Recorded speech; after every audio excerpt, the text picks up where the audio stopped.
انہوں نے بطور مہرہ استعمال کیا جمال عبد الناصر کو، جس نے اچانک جو ہے ایلات کی بندرگاہ کو بلاک کر دیا 1967۔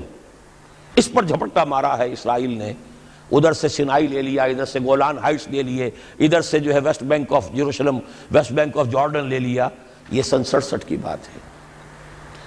پھر عالم عرب میں ایک ملک ذرا نکلنے لگا تھا کہ شاید ایک کے پاس پیسہ بہت تھا، لیبیا کے پاس، وہ مدد کر سکتا تھا کسی مسلمان ملک کی کہ وہ ایٹم بم بنا لے۔ دو ملک ایسے تھے، ایک غیر عرب، ایک عرب۔ عراقیوں کے پاس کچھ صلاحیت معلوم ہو رہی تھی کہ کچھ دانت شاید نکل آئیں، جیسے دودھ کے دانت ہوتے ہیں تو شاید ایٹمی دانت نکل آئیں۔ وہ بھرکس ان کا نکالا ہے۔ ایک دفعہ جا کر آپ کو یاد ہوگا ہوائی جہاز گئے اور سب کا تہس نہس کر کے آ گئے، اور وہ سخت جان قوم نکلی، انہوں نے پھر کچھ بنا لیا، تو پھر وہی صد سو دام جال، پھر وہ 100 دام جو ہے جال کی شکل بچھا کر، اور جو پھنسایا ہے تو اگلا پچھلا کھایا پیا سارا اگلوا لیا۔ نتیجہ کیا نکلا؟ جنگ خلیج کے بعد اب عالم عرب پورا کا پورا اسرائیل کے سامنے سرنگوں ہے، وہ شاہ حسن ہو یا شاہ حسین ہو،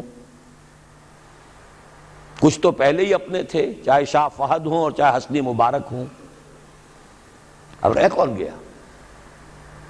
اس سے بڑی ذلت کوئی ہے؟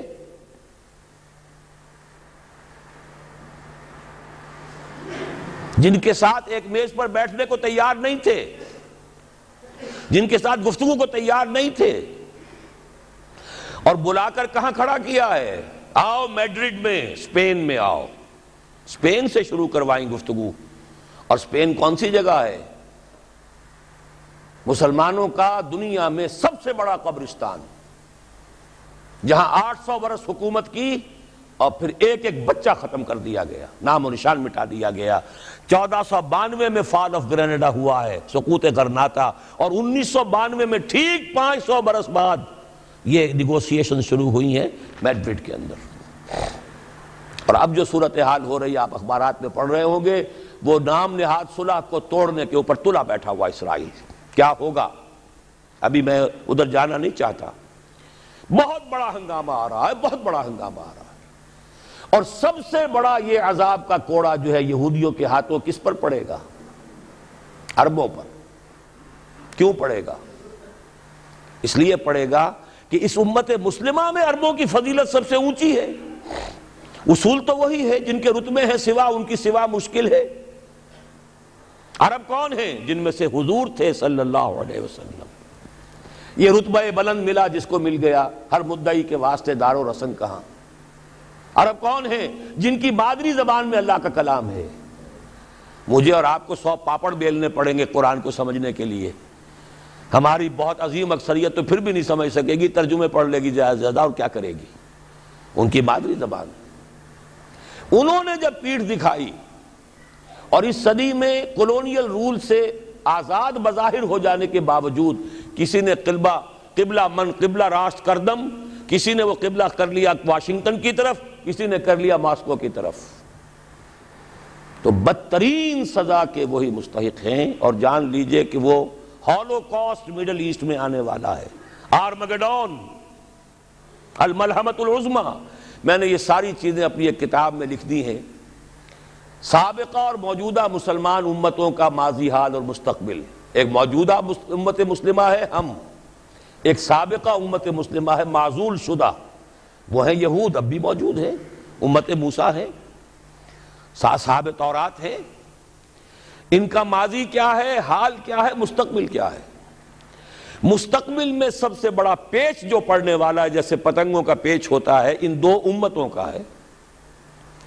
مڈل ایسٹ سب سے بڑی جنگ، تاریخ انسانی کی عظیم ترین جنگ کا میدان بنے گا، جس کو حضور نے نام دیا الملحمۃ العظمی، عظیم ترین جنگ۔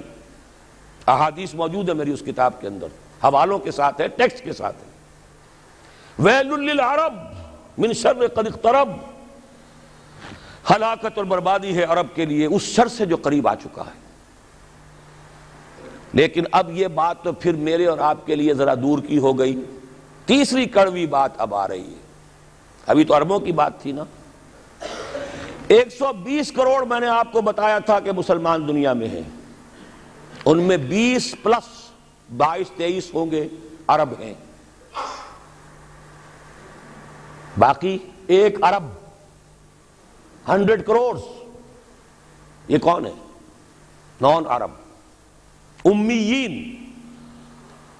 نہیں، آخرین، امیین تو وہ عرب ہیں۔ ان میں سے بقیہ میں سے سب سے بڑی مجرم قوم میں اور آپ ہیں۔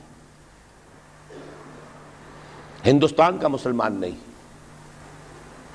انڈونیشیا کا نہیں، ایران کا نہیں، ترکستان کا نہیں، افریقہ کا نہیں، 20 کروڑ عرب اور 10 پلس 11 ہیں یا 12 کروڑ ہیں، کتنے بھی ہیں پاکستانی نمبر 2 مجرم۔ کیوں؟ انہوں نے ایک ملک بنوایا اسلام کے نام پر، لاکھوں انسانوں کی جانیں گئیں، ہزارہا عصمتیں لوٹی، کتنا بڑا تبادلہ آبادی ہوا، کتنی مسلمان عورتیں ہندوؤں کے قبضے میں رہ گئیں۔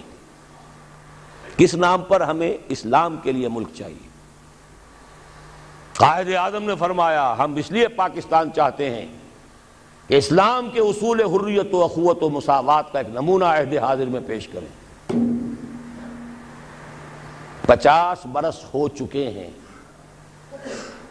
نوٹ کر لیجئے، 2 حساب ہیں نا، ایک ہے شمسی ایک ہے قمری۔ قمری کے حساب سے 50 برس ہو چکے، 9 مہینے زائد ہو چکے ہیں۔ شمسی حساب سے 50 برس میں 9 مہینے کم ہیں، بس اتنا ہی فرق ہے۔ اگلے اگست میں ہو جائے گا نا 50 برس کرسچین ایرا سے، 1997 1947 اگست تک کتنے مہینے رہ گئے؟ اور قمری حساب سے جو گزشتہ رمضان مبارک تھا اس کی 27ویں کو 50 مکمل ہو چکے، آگے 9 مہینے اور گزر چکے، ہم بالکل بیچ میں بیٹھے اس وقت۔ تو اسلام کہاں ہے؟ پاکستان بننے کے بعد ایمانداری سے دیکھیے کس چیز میں اضافہ ہوا ہے۔ بدمعاشی، عیاشی، جھوٹ، فحاشی، عریانی، بے پردگی، غبن، بد امنی، لوٹ مار، بڑے سے بڑے جرائم، گھناونے سے گھناونے جرائم، سب میں اضافہ۔ وہ اصول حریت و اخوت مساوات کہاں ہیں؟ ساری معیشت سود پر، اللہ اور اس کے رسول کے خلاف اعلان جنگ۔ آج ہم IMF کی ایک اسامی ہے، کورٹ آف وارڈ ہے، کتنے کھل کر باتیں ہمارے وزراء کر رہے ہیں، ہمارے لیے کوئی اور چارہ کار ہے ہی نہیں۔ میں ابھی سکھر میں تھا، وہاں ایک مذاکرہ دیکھنے کا مجھے موقع مل گیا ٹی وی پر، صاف کہہ رہے تھے وہ دانشور، وہ تو ہمارے لیے کوئی اور چارہ کار نہیں، ہمارے لیے مفید یہی ہے جو کچھ ہو رہا ہے، IMF ہی ہمیں بچائے گا، اور واقعتاً بچائے گا۔ کیوں بچائے گا؟ آپ کے لیے نہیں بچائے گا، اپنے لیے بچائے گا۔ اسے آپ کے اندر سے اپنا خون نکالنا ہے، اگر مرنے دیں گے تو خون کہاں سے لیں گے؟ they will keep you، لیکن رکھیں گے اسی طریقے سے کہ خون کشید کرتے چلے جائیں، کبھی بجلی کا کرایہ، کبھی گاڑیوں کا کرایہ، کبھی اس کا کرایہ، کبھی اس کا کرایہ، کبھی اس کا ریٹ، کبھی اس کا ریٹ، کبھی ڈاک کے ریٹ، خون چوسنے کے لیے۔ یہ صورتحال جو ہے یہ ہماری آخر کس کی ہے؟